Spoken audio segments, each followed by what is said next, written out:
भाजपच्या गोटातून भाजपच्या युवा शक्ती जागर यात्रेचा आज शुभारंभ झालाय। भाजप प्रदेश कार्यालयात आयोजित कार्यक्रमात मुख्यमंत्री देवेंद्र फडणवीस यांच्या उपस्थितीत या यात्रेची सुरुवात करण्यात आली।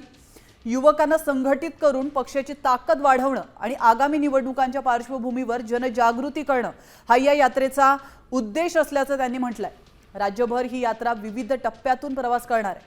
कार्यकर्त्यांमध्ये उत्साहाचं वातावरण पाहायला मिळतंय।